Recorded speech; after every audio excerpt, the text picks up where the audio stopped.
Allez, c'est parti. Non, il n'y a pas de... J'attends rien du tout. Donc, on va commencer... Il y a le jeu qui... je vais m'en occuper. Tu peux te rendre utile, s'il te plaît. Non, mais attendez. La dernière fois que j'ai joué à un jeu vidéo, c'était en 96, tu vois. Donc Mais on gaffe à la télé. Pourquoi tu gaffes là le gaffeur. Mais pourquoi à la télé on gaffe? Mais sur Twitch, on s'en mais fiche. en fait, effectivement, c'est venu d'un plateau télé. Un jour, j'ai fait un stream pour une chaîne de télé et ils m'ont gaffé le Mac, mais avec du gaffeur blanc. Et donc, on voyait toujours le logo. Et ça a beaucoup fait rire les gens. Voilà, c'est terminé. Voilà, c'est terminé. Alors, c'est fini. C'est fini. Bon alors, est-ce que c'est gros Joe va nous remettre le. Qu'est-ce qui était annoncé hier hier alors? L'annonce là, l'annonce de Squeezie, de Gotaga et Brooks, ça a fait un bruit énorme hier soir. Certains se doutaient un petit peu de l'info. Julien, toi qui connais cet univers par cœur, c'est une grosse annonce ou pas? C'est une grosse annonce. C'est une grosse annonce parce que déjà Squeezie c'est le premier youtubeur de France. Je crois qu'il doit avoir 17 ou 18 millions d'abonnés sur YouTube. Gotaga c'est un grand streamer. Qui était avant compétiteur. Il était avec la team Vitality, avec Brooks. Ouais. Donc ce sont des vrais compétiteurs. Moi, je les ai connus quand ils étaient tout jeunes sur Call of Duty. Donc c'est une grosse annonce parce que les trois cumulés, déjà, c'est 62 millions d'abonnés. Donc ça veut dire qu'il y a une énorme communauté qui va pouvoir soutenir cette équipe. Dans un pays de 65 millions d'habitants. Alors tout réseau confondu. Voilà, ils sont sur plusieurs réseaux en même temps, Instagram, Twitter. Pendant qu'on parle, je vais mettre en off, mais sans le son, la vidéo qu'ils ont publiée hier. Que je trouve magnifique au passage. Ah oui, il y a des trucs Heroic Fantasy. C'est super. Elle est tellement stylée. Et ça en dit long en fait sur l'e-sport. L'e-sport, c'est les compétitions de jeux vidéo. On a vécu une période où c'était des passionnés qui créaient des équipes. Après, on a vécu une grosse période où il y avait des équipes qui faisaient des levées de fonds pour créer des équipes avec des coachs, des joueurs qui étaient payés, qui avaient un salaire. On peut citer par exemple Vitality, qui levait beaucoup de fonds et qui est une équipe référence dans les jeux d'e-sport. Et on a vécu une période où c'était les clubs de foot qui faisaient des équipes. Donc il y avait le PSG e-sport, il y avait l'OM, Lille e-sport. Il y a eu beaucoup d'équipes. Attends, Joe, il y a du son là. Pas que françaises d'ailleurs. Il y a eu des équipes dans toute l'Europe. C'était une vraie tendance à un moment donné. Et là, on est sur une tendance où c'est les influenceurs qui créent des équipes. Et la plus connue, c'est la Carmine Corp.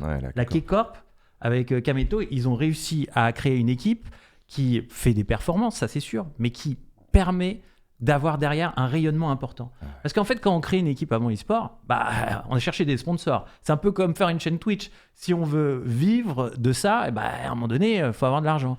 Sauf que pour avoir des sponsors, il fallait avoir soit beaucoup d'abonnés sur les réseaux sociaux, et quand on crée une équipe e-sport, c'est pas évident, soit il fallait avoir des performances importantes, donc gagner une grosse compétition, et là, à ce moment-là, on est suivi sur les réseaux sociaux.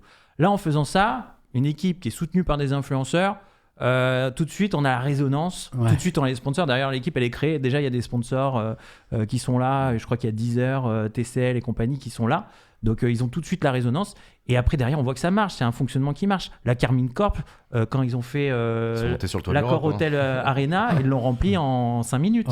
En 5 minutes c'était à guichet fermé. Il y a des gens qui font des concerts pendant 3 mois, on a encore les places qu'on peut acheter. Eux en 5 minutes il y avait, c'était fini. Et on voit que c'est une grosse tendance. On l'a vu en France avec la K-Corp, mais c'est le cas aussi en Espagne, où il y a une équipe un peu équivalente avec un influenceur qui a créé l'équipe. Et je pense que là, ça va être une grosse équipe, parce que Gotaga, c'est un joueur exceptionnel. Brooks aussi, ce sont des joueurs exceptionnels. Gotaga, on l'appelle le French Monster. C'est-à-dire, quand vous avez Gotaga dans une équipe, vous allez en Europe ou dans le monde, les mecs ils se chient dessus. Ils disent lui, je veux pas jouer contre lui, tu vois. Et Squeezie, est-ce que c'est un excellent joueur? Alors je suis pas sûr que Squeezie va jouer. En fait c'est sur la résonance, ils vont être coach, ils vont faire. Avant, quand tu avais une équipe e-sport, si tu n'avais pas d'influenceur dans l'équipe, quand tu fais une annonce sur ton équipe, il y a personne qui t'écoute. Tu vas faire ton tweet, il y a 3 likes et c'est fini. Là, dès qu'il y aura une annonce, ça va être grandiose. Si demain, ils font des show-matchs où ils vont rencontrer, par exemple, leur équivalent espagnol ou italien ou allemand, forcément, Squeezie va faire un tweet. Il y aura la réalisation à la GP Explorer. Ça va être un truc incroyable. Ça va être des événements incroyables. Donc, c'est une super nouvelle. Je trouve que le nom, en plus, il est génial. Gentlemates. Moi, j'aime bien. Je trouve ça stylé. Le trailer, il est fou.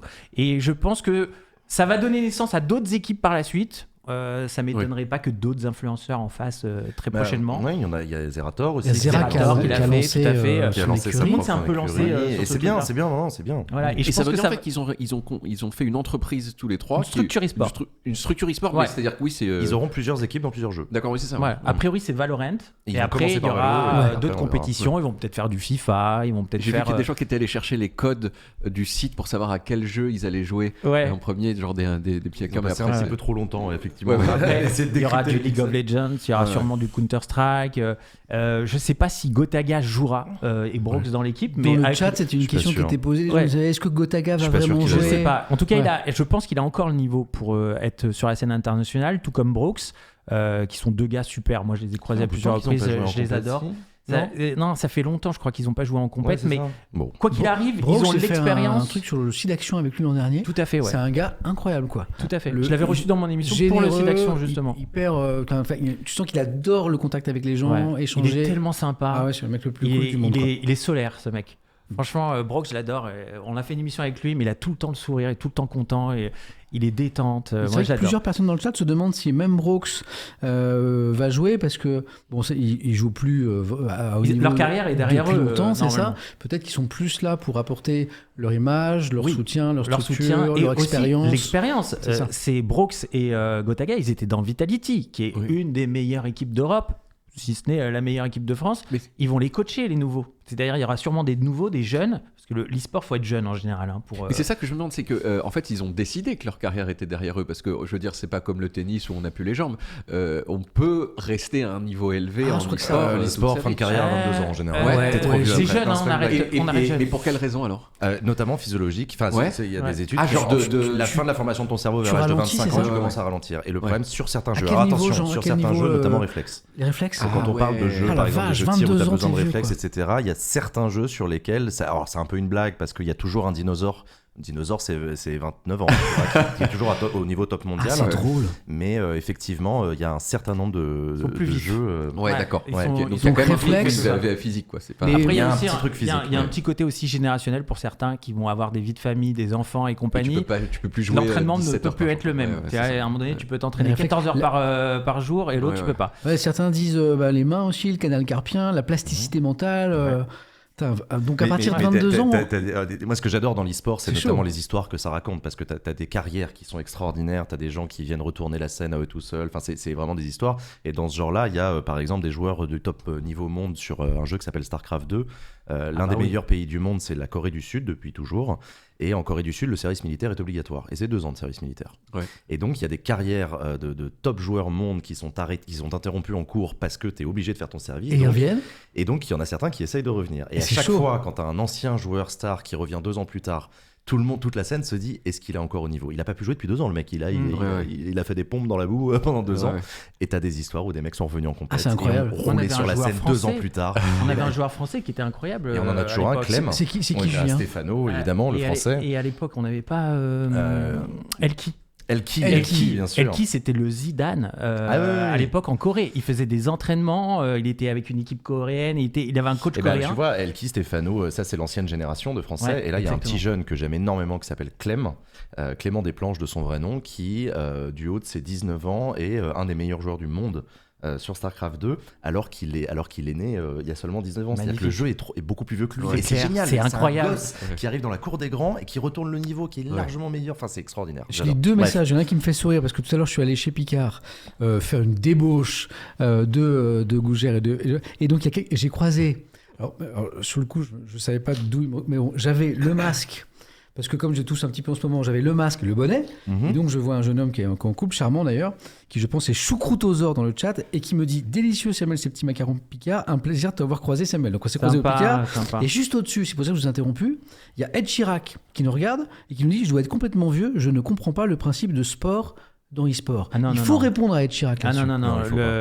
C'est un véritable sport. Non, mais c'est important cette question. Les jeux vidéo. Il y en a certains qui considèrent les échecs comme un sport. Alors, si vous considérez les échecs comme un sport, le jeu vidéo aussi, c'est une vraie discipline. Il faut vraiment s'entraîner dur pendant de longues heures, tous les jours, pour arriver à ce niveau-là. Quand vous jouez à un jeu, il faut une concentration mentale exceptionnelle.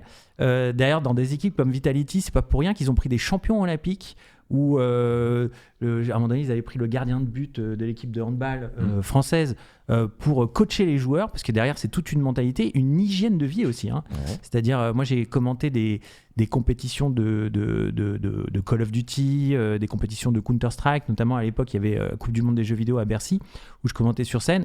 On voit dans quelles conditions sont les joueurs. Il y en a certains, ils ont carrément des coachs, des kinés et tout, pour se relaxer, des psys aussi, derrière, pour avoir la mentalité. C'est un véritable sport. C'est-à-dire, il ne faut pas considérer comme ça, comme un jeu vidéo. On ne joue pas à Mario Kart comme ça avec ses potes. C'est une compétition, en fait, c'est un métier. La question, elle doit venir du fait qu'il y a historiquement un aspect très physique dans le sport, qui doit être peut-être un petit peu moins présent que dans d'autres sports, dans l'e-sport, en fait, c'est ça. Et en plus, ça, c'est très construit. C'est pas vrai. En fait, c'est Pierre de Coubertin. Ouais. Cette vision très physique du sport égale transpiration, c'est un truc qui date. Le tir à l'arc, pardon. Le tir à l'arc, il n'y a pas de transpiration. Il n'y a pas de transpi, quoi. C'est de la tension, c'est des contrôles. Non, mais en vrai. Je suis sûr qu'on trouve plein de sports olympiques où il n'y a pas de transpiration. En fait, le débat, l'e-sport est-il un sport, est un débat qui est stérile dans le sens où il n'amène à rien. C'est-à-dire, quand bien, admettons, l'e-sport n'est pas un sport. Et on s'en fout. So what ? Mais c'est exactement ça que je dis.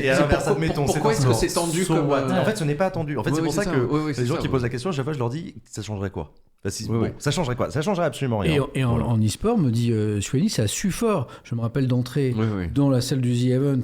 En termes d'hygiène, avec 50 ou 60 streamers mobilisés, il y a une petite brise, il y a un petit parfum qui est là quand même. Il faut jouer aux jeux vidéo pour comprendre. Moi, quand je fais des matchs de FIFA contre mes potes, je transpire. Je vous explique, il faut une concentration exceptionnelle. Si je commence à réfléchir à les courses à acheter pour ma femme ou les impôts, je perds mon match. Il y a une concentration, il y a aussi derrière une dextérité qu'il faut travailler, des mécanismes qu'il faut travailler plusieurs fois, comme un joueur de football au final. Hein. Parce qu'au final, taper dans un ballon, c'est facile. Hein.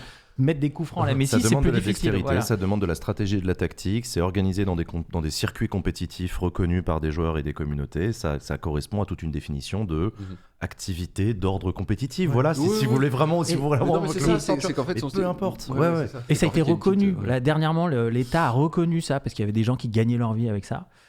Moi, dans mon émission, il y a comme chroniqueuse Kayane, que vous connaissez forcément, qu'on a reçue à la maison. Voilà, qui est une grande compétitrice sur des jeux de combat. Street Fighter. Street Fighter, en l'occurrence. Et forcément, elle est... Voilà, elle avait besoin qu'il y ait une reconnaissance de l'État sur ça et qu'on dise à un moment donné, oui, vous gagnez des revenus, vous avez cette case pour les mettre vos revenus, parce qu'aujourd'hui, on reconnaît que vous êtes des compétiteurs de jeux vidéo, c'est de l'e-sport. La preuve que c'est du sport, il y a Tonton Demir qui dit il y a même des joueurs qui sont fait choper pour dopage. La preuve que c'est du sport. C'est vrai, qu'il y a des histoires comme ça. Histoire de tricherie. Fin du débat. Fin du débat. Comment on se dope dans l'e-sport ? Qu'est-ce qui... C'est logiciel essentiellement, c'est plutôt de la triche logicielle. Pas que logiciel en fait, il y a des... Moi j'ai vu des compétitions où il y a eu des soupçons. Ils prenaient une certaine substance qui leur permettait d'être concentrés sur le jeu, ils clignaient jamais des jeux. Ça s'appelle la cocaïne. Non, c'était pas ça. C'était du guronzan, je sais pas. Non, c'est pas du guronzan, c'est un truc il y a même eu des vrais problèmes, on pourrait en parler pendant des heures, je pense, tous les deux. Il y a eu des véritables problèmes, notamment sur le circuit compétitif de Counter-Strike, où il y avait tellement de compétitions dans l'année que les joueurs, pour rester compétitifs à niveau mondial, devaient s'imposer un rythme de vie qui devenait extrêmement néfaste pour leur santé, notamment leur santé mentale. Et donc, il y a eu un mouvement il y a 2 ans où pas mal d'équipes ont commencé à dire stop. Il va falloir vraiment qu'on lève le pied, parce que c'est pas possible. Le calendrier des compétitions sur l'année impose à nos joueurs un niveau de tension artérielle. C'est beaucoup trop, c'est pas possible, on peut pas continuer et tout. Donc il y a des vrais enjeux autour de la santé dans l'e-sport maintenant, qui sont hyper intéressants. Donc, je suis sûr que si on réfléchit bien, on trouvera, ou peut-être dans le chat, ils vont trouver un sport qui, au final, on transpire pas. Et je suis sûr que ça se trouve. Il y a forcément un sport olympique où on transpire pas. Le tir. Le tir à l'arc. Le tir sportif, c'est considéré comme un sport. Ça suit pas des masses. C'est pas la folie. Ça suit pas des masses. C'est sûr qu'on en trouve d'autres. Le curling, peut-être. Le curling, c'est pétanque. Le mec qui balaye. Non, mais en fait, c'est ça. Vous transpirez quand vous balayez chez vous ? Ce sont des sports d'habileté. Donc c'est pas tout à fait ça. C'est des sports d'habileté. Donc effectivement, on reconnaît tous la performance, on reconnaît tous l'exercice. C'est vrai, un très bon curleur. On dit curleur ? Je sais pas. Je suppose que ça demande beaucoup de travail, de rigueur, de discipline, et à la fin, il faut avoir un geste et tout. Bon, et pareil pour un tireur sportif, c'est vachement dur, le tir sportif. Et un genre de jeu vidéo. Ou les fléchettes. Il faut qu'il s'entraîne. C'est vrai, ça, les sports de base. J'adore parce que chacun il va de ça. Oui, il y a les fléchettes. La pétanque. Bowling, ça peut être chaud le bowling. La pétanque. La pétanque. Voilà, le bridge. La pétanque, l'équitation. Non, ça bosse. Alors le cheval bosse plus, mais si, ça bosse quand même. La natation, c'est pas parce que vous ne sentez pas. C'est pas. Les gars, arrêtez avec la sueur. C'est pas parce que vous sentez pas que c'est pas du sport. Alors oui, dans une piscine, c'est rare qu'on transpire pas. Transpire pas. Bon, en tout cas, c'est une grosse annonce, c'est sûr. Parce que, c'est vachement bien. Voilà, il faut voir ça aussi comme de l'entertainment, c'est-à-dire tout le storytelling sur la création de cette équipe. Et derrière, il y aura une résonance parce qu'ils vont forcément publier sur leurs réseaux sociaux. Ils vont sûrement créer en dehors des compétitions. Ils vont participer sûrement à toutes les grandes compétitions, mais derrière, ils vont forcément faire des événements. Alors je ne sais pas encore lesquels, mais des événements qui vont remplir des stades et on pourra voir cette équipe. Et il y aura forcément, j'imagine, Gotaga, Brox et Squeezie sur scène. Je ne sais pas s'ils vont être joueurs, mais le trailer, quand on regarde le trailer qu'ils ont fait, on voit les 3, mais on voit d'autres personnes dedans. Il y a 5 joueurs, je crois, qu'on voit. Peut-être c'est un signe de on est là, on va être les chefs de cette équipe, et après derrière, il y a peut-être d'autres joueurs qui vont jouer à ça. Parce que c'est vrai que le premier jeu, c'est Valorant, et je ne suis pas sûr que Squeezie, Gotaga et Brox vont jouer à ça. Ouais. Moi, je suis super content de voir des stars de la plateforme et du monde du gaming investir leur aura, leur argent aussi dans le développement de la communauté du gaming. On aurait pu croire qu'un influenceur, à partir du moment où il est successful, il a de l'argent, il va pouvoir essayer de diversifier ses contenus pour aller faire des marques de fringues, ouvrir un restaurant, un hôtel, j'en sais rien, imaginer des trucs, mais en dehors. Et là, il y a une vraie volonté d'être utile à la communauté. Et de réinvestir dans cet univers pour continuer à faire rêver les gens et tout. Et moi, je trouve ça trop cool parce que, alors je sais pas si c'est franco-français, mais on a une spécificité française du paysage de Twitch et du jeu vidéo autour de très grands événements comme le The Event, la ZLAN, le GP Explorer, ce genre de trucs-là. Il y a vraiment un écosystème français et une véritable volonté en France de continuer à développer cet écosystème. Et moi, je suis très, très, très admiratif de voir des gens extraordinaires comme Squeezie, comme Gotaga, continuer à essayer de réinventer ce qu'ils font, c'est vrai qu'ils de ne pas se borner. Incroyable Squeezie qui a lancé le GP Explorer, c'est une audace, c'est une prise de risque. Énorme. Le résultat est assez spectaculaire et très réussi et très bien fait. Tu sais que dans le monde de la télé, on m'en parle beaucoup. GP Explorer. GP Explorer. Parce qu'au final, c'était les codes de la télé aussi. Soufflé en fait. Quelque part. Oui, mais en alors, mieux. Les outils de la télé, mais avec une narration, une incarnation qui était quand même très Twitch, très stream. Mais quand les gens de la télé, moi je peux vous le dire, à France Télévisions, par exemple pour la TF1, ont découvert le budget du GP Explorer, les annonceurs qui étaient là, et le succès, le pic d'audience à plus d'1 million de viewers en pic, là il y a plein de gens en télévision qui se sont dit, là il se passe quelque chose là. Ouais, c'est clair. Et donc t'as raison Jean, c'est énorme ce genre de truc. Et c'est vachement bien. L'histoire de Twitch, c'est plein d'éléments comme ça. C'est beaucoup d'éléments comme ça, qui vont construire l'histoire de Twitch et qui va faire que ça va monter en puissance au fur et à mesure. Le GP Explorer en fait partie. Samuel Etienne qui arrive sur Twitch en fait partie aussi. Et ça va se construire comme ça, je pense. Après, j'aurais aimé que dans le trio, il y ait une nana. Je pense que ça aurait été chouette. Gentlemate, on sait que ça fait partie, souvent malheureusement, des critiques émises à l'égard du monde de l'e-sport et des représentations du jeu vidéo. Il y a des compétitions féminines. Et justement, j'espère, je formule le vœu que cette team Gentlemate ouvre également, comme l'a fait Vitality, c'est Vita je crois qu'il a fait, effectivement aligne des rosters de femmes dans des compétitions féminines et tout. Je serais très heureux que ça ait lieu. Il y a des équipes féminines, Counter-Strike fait en équipe féminine, c'est une institution. Tu sais comme moi que malheureusement il y a un sous-investissement, y compris des principales licences et des principales équipes, donc il y a une nécessité, je pense, en tout cas voilà, moi c'est un vœu que je formule, c'est bravo les gars. On me dit que la Cassé a une équipe la Cassé a lancé une équipe féminine et c'est cool, et il faut le faire et il faut continuer, donc voilà, voilà. David, tu joues ou pas, toi, un peu, ou pas? Alors, quel est ton rapport au jeu vidéo ? À niveau mondial seulement. Non, j'ai beaucoup joué à l'adolescence jusqu'au début de l'âge adulte. J'ai joué à la Mega Drive beaucoup. Ouais. Voilà. Alors sur Game One, t'as joué à Castle of Illusion. Castle of Illusion avec Marcus, donc un jeu de Mega Drive où il y a Donald et Mickey qui ont des capes et qui font des trucs comme ça. Ça m'a complètement fait revivre des trucs que j'avais pas vu depuis 30 ans. Et ensuite, j'ai joué quand même un peu à comment ça s'appelait, à Alerte Rouge. Red Faction. Non, comment ça s'appelait Décris-nous le jeu. Commando Command and Conquer. Command and Conquer. Ouais, Command and Conquer, t'as joué. Conquer, exactement. Ça, c'est un jeu de quoi, pardon? C'est un jeu de stratégie. Okay. Où il faut construire des trucs militaires et aller. Ouais, c'est ça. On a parlé Warcraft 2, je me souviens. J'ai joué à Warcraft 2. Ah ouais, toi t'as un dur là. Je suis un dur de il y a longtemps et c'était déjà, je me souviens que j'avais des copains au lycée, on jouait déjà en réseau. Avec le modem. Et je me faisais des LAN déjà en fait complètement parce que j'ai pendant un moment, je pense que c'est peut-être aussi que j'ai arrêté. Je jouais aussi à un jeu qui s'appelait Settlers 2. Ah ben oui. Et j'y jouais très longtemps et en fait alors j'avais ce truc où tu sais que tu commences à 18h le jeu de gestion et puis les 6h du matin et t'as pas compris ce qui s'est passé en fait. Ça s'appelle le bonheur. Une nuit de jeux vidéo. Moi j'ai souvent ça, Football Manager. Je perdais. Et en réseau, c'était un réseau là. Oui, tout à fait. Ouais. Et j'étais pas bon en fait. Donc je pense qu'il y a un truc genre dire non mais j'arrête. Il y a Marie Palot qui vous salue. Julien qui te fait un gros bisou, qui est super contente de nous voir. Elle vous embrasse. Et il y a Marie qui offre 10 abonnements à la commu. Oh là. Marie, tu régales. Ça régale. Merci Marie. Et tu te rappelles à quel moment du coup t'as arrêté? À quelle période à peu près? En fait, je me souviens bien que les jeux de console, j'ai arrêté vraiment en fait quand les personnages ils ont pu aller dans la profondeur de l'écran. En 3D. Voilà, en 3D. En fait, moi, j'avais que des personnages qui allaient de droite à gauche ou de gauche à droite. T'aimais bien ça. T'aimais bien ça. Attends, il y a un autre truc avec le rond sur le côté là.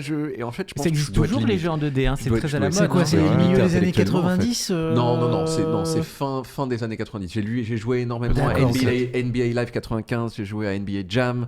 C'est la sortie de la N64 et de la PS1. En fait, t'as été un gros gamer. C'était vraiment important pour moi, jusqu'à la 98, j'avais 16 ans, quoi.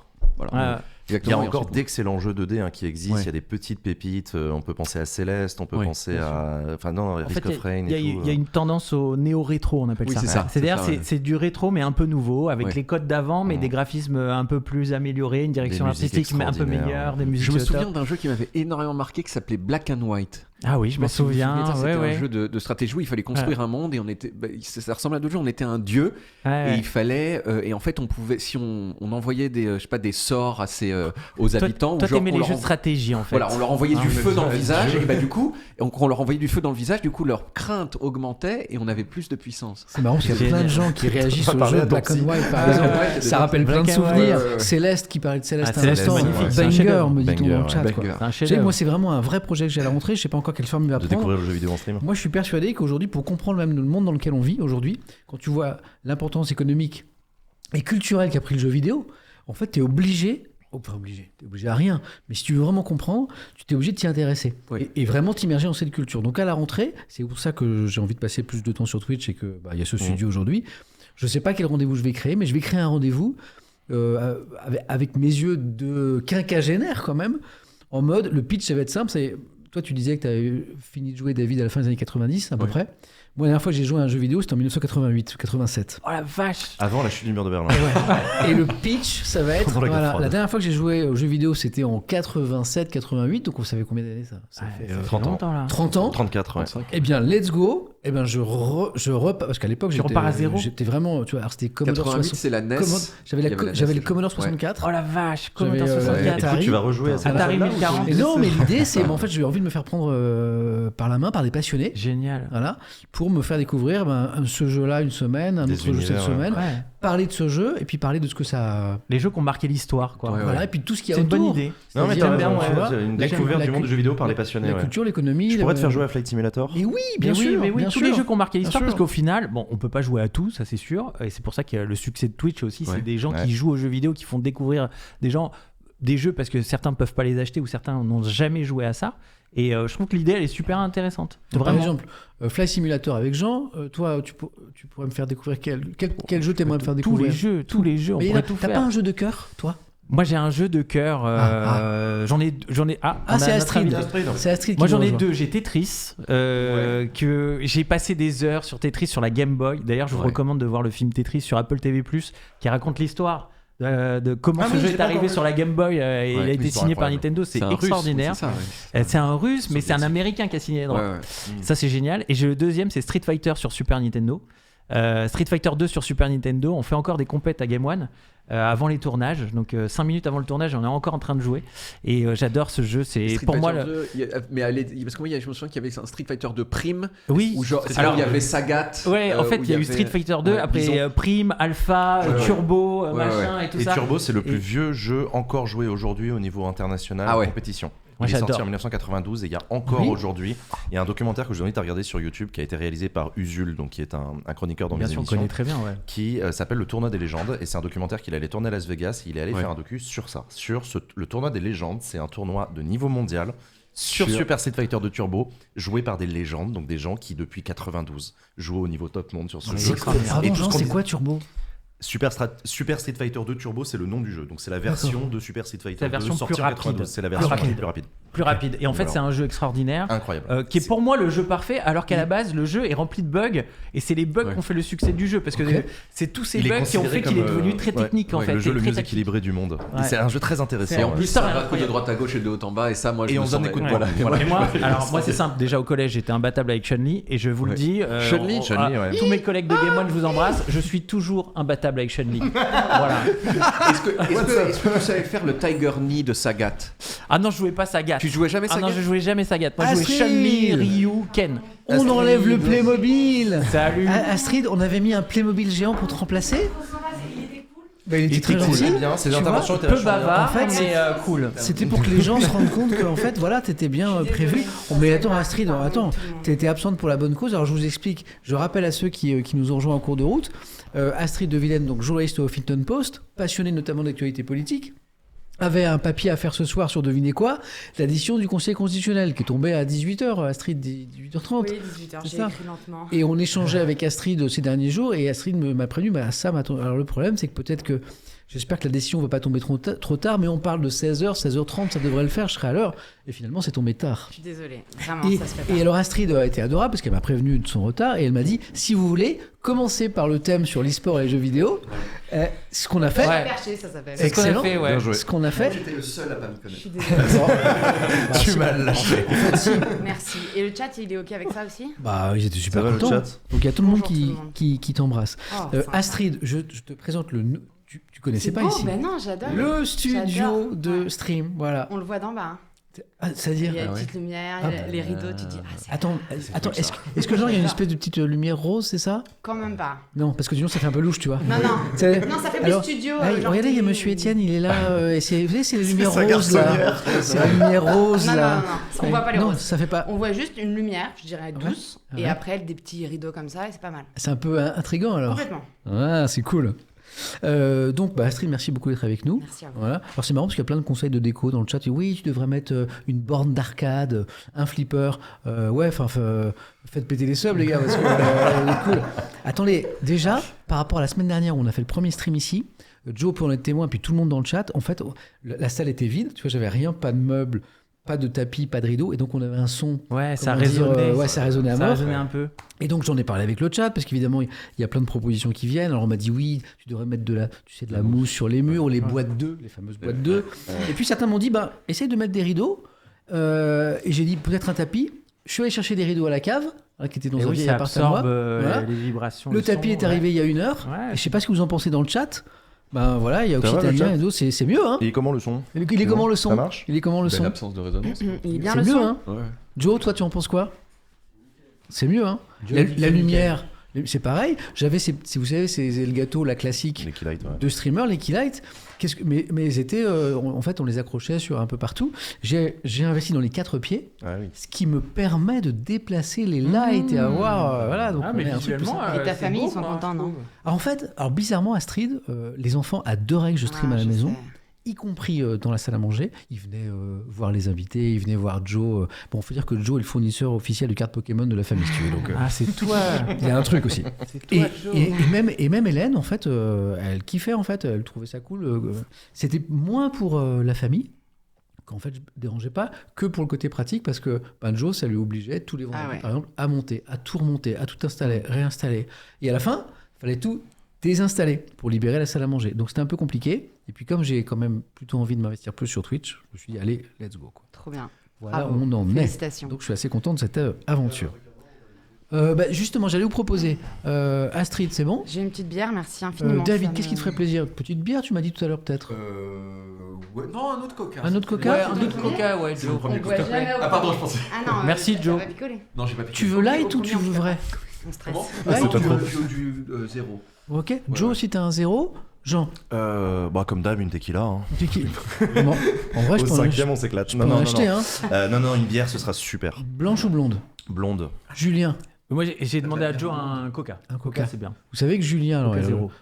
t'étais pas là, Astrid, mais alors Julien, c'est en mode Père Noël, il arrive avec des cadeaux pour les enfants, des choux, une bouteille de champagne. Ah ouais, goûte les choux. Tellement sympa, je vais le faire. Donc si à un moment, on veut, si quelqu'un veut trinquer à la décision du Conseil constitutionnel, par exemple, moi j'étais invité. On fera discrètement après l'émission, ça. Quand je suis invité chez quelqu'un, je viens jamais les mains vides. Je commence fort. Conseil constitutionnel.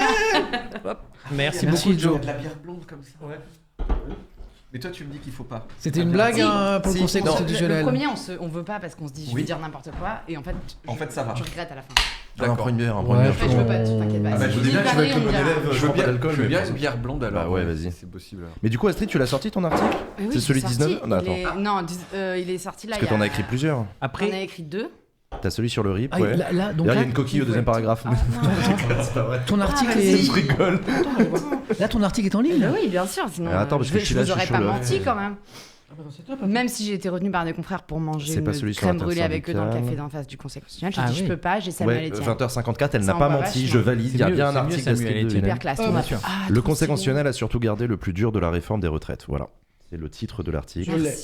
Merci pour la pub, Jean. Partagez sur Twitter, ça part. Non. Le pauvre Joe, il est au four et au N'hésite moulin. pas à En goûter l'occurrence, il est les au frigo. Ok, allez, avec Ils plaisir. sont très Et, bons. à la Real. Trop sympa. Nous, on se connaît pas. Joe, je t'ai On se mis connaît pas. dans Enchanté. l'iPad Valide. l'article en fait que Astrid vient de publier Valide. sur la réforme des C'est retraites. trop sympa, mais merci Voilà. pour le... J'arrive en retard et on me fait de la promo, c'est sympa. Toujours aussi sympa. Moi aussi, je vais me prendre quelque chose. Toi, t'es toujours au coca, Julien?